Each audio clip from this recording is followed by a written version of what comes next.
America में राष्ट्रपति का चुनाव होने जा रहा है। कमला हैरिस या डोनाल्ड ट्रंप, दोनों में से किसकी जीत होने वाली है, इसके लिए थोड़ा सा और इंतजार करना होगा। लेकिन इस वीडियो के जरिए आज मैं आपको ये बताऊंगी कि अगर कमला हैरिस और डोनाल्ड ट्रंप में किसी भी सूरत में अगर टाई वाली सिचुएशन हो गई तो एक शख्स है जो नया राष्ट्रपति अमेरिका का बन जाएगा। इस पूरी खबर को जानने के लिए आप इस वीडियो को आखिर तक जरूर देखिए अमेरिका में आज यानी कि 5 नवंबर का दिन बेहद अहम है और आज अमेरिका में राष्ट्रपति का चुनाव होना है और इस चुनाव में डोनाल्ड ट्रंप और कमला हैरिस के बीच कांटे की सीधी सीधी टक्कर है। अमेरिका का नया राष्ट्रपति कौन होगा, आज शाम तक ये जो सूरत है वो साफ हो जाने वाली है। लेकिन अब तक के जो सर्वे के नतीजे सामने आए हैं उसमें कुछ भी कहना बहुत ज्यादा मुश्किल है, क्योंकि दोनों के बीच टफ फाइट देखने को मिल रही है।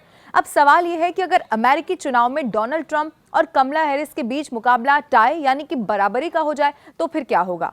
अगर कमला हैरिस या डोनाल्ड ट्रंप दोनों में से कोई भी अमेरिकी चुनाव जीतने के लिए जरूरी इलेक्टोरल कॉलेज में बहुमत हासिल नहीं कर पाता तो फिर क्या होगा। हालांकि इसकी संभावना मैं आपको बता दूं कि बहुत ज्यादा नहीं है, लेकिन ऐसा होना मुमकिन है। 5 नवंबर को होने वाले इस चुनाव से पहले ये संभावना अमेरिकियों को बेचैन कर रही है। अमेरिकी व्यवस्था के मुताबिक राष्ट्रपति बनने के लिए राष्ट्रीय स्तर पर लोगों के वोट से फैसला नहीं होता, बल्कि 538 सदस्यों वाले ये इलेक्टोरल कॉलेज से फैसला होता है, जिसमें हर राज्य को उतने इलेक्टर मिलते हैं जितने उनके प्रतिनिधि कांग्रेस में होते हैं। अब नेब्रास्का और मैने को छोड़कर हर राज्य अपने सभी इलेक्टोरल वोट उसे देता है जो राज्यव्यापी वोटों में सबसे आगे होता है। अब अगर कमला हैरिस और डोनाल्ड ट्रंप दोनों ही 270 इलेक्टोरल वोट हासिल करना में जो नाकाम है वो रहते हैं तो अमेरिकी संविधान के मुताबिक कांग्रेस फैसला करेगी। विशेष रूप से नए चुने गए हाउस ऑफ रिप्रेजेंटेटिव जनवरी में राष्ट्रपति का चयन करेंगे, जबकि सीनेट अगले उपराष्ट्रपति का चयन करेगा। और ऐसी कई संभावित स्थितियां हैं जो कि 269 इलेक्टोरल कॉलेज वोटों के साथ बराबरी पर समाप्त हो सकती हैं। इसीलिए सवाल यह है कि क्या सच में मुकाबला टाई भी हो सकता है। दरअसल कुछ परिस्थितियों में कमला और ट्रंप के बीच मुकाबला टाई हो सकता है।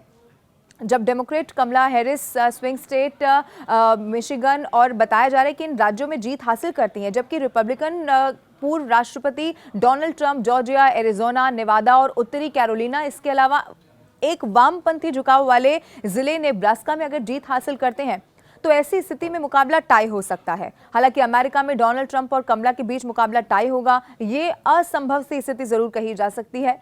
और अमेरिका की जो आधुनिक राजनीति है, ऐसे इतिहास में ऐसा कभी भी हुआ नहीं है अभी तक। अमेरिका में आखिरी बार ऐसा 1800 में हुआ था। और अगर बराबरी होती है तो कांग्रेस में एक तरह का आकस्मिक चुनाव होगा और ये ऐसा कुछ होगा जो आधुनिक अमेरिकी इतिहास में कभी भी नहीं हुआ। मैं आपको बता दूं कि आखिरी बार 1800 के चुनाव में बराबरी के कारण कांग्रेस को राष्ट्रपति चुनना पड़ा था।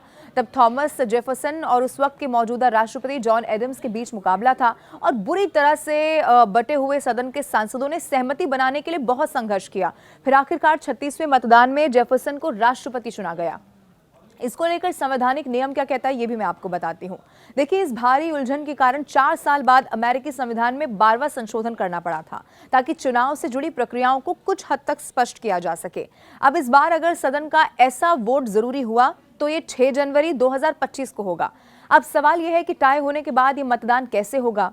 दरअसल CRS यानी कि कांग्रेस रिसर्च सर्विस के मुताबिक अगर चुनाव किसी वजह से टाई हो जाता है तो ऐसे में एक राज्य को एक वोट डालने का अधिकार होगा, चाहे उसकी आबादी कितनी भी क्यों ना हो।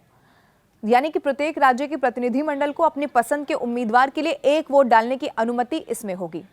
और अब सवाल आपके मन में होगा कि कितने वोट से फिर राष्ट्रपति बनेगा। इसका मतलब यह है कि केवल 5 लाख की आबादी वाला रिपब्लिकन समर्थक व्योमिंग स्टेट उतना ही प्रभावी होगा जितना कि डेमोक्रेट समर्थक कैलिफोर्निया, जहां 3 करोड़ 90 लाख लोग रहते हैं। हालांकि अमेरिका की राजधानी वॉशिंगटन के पास 3 इलेक्टोरल कॉलेज वोट हैं, लेकिन टाई होने की स्थिति में उसे वोट नहीं मिलेगा क्योंकि वो एक राज्य नहीं है। अब CRS की रिपोर्ट में यह भी कहा गया है कि जिन राज्यों में 2 या 2 से ज्यादा प्रतिनिधि हैं उन्हें यह तय करने के लिए आंतरिक वोटिंग करनी होगी कि किस उम्मीदवार का समर्थन करना होगा। और किसी भी उम्मीदवार को जीतने के लिए 50 में से ज्यादातर राज्यों यानी कि कम से कम 26 राज्यों का समर्थन चाहिए होता है।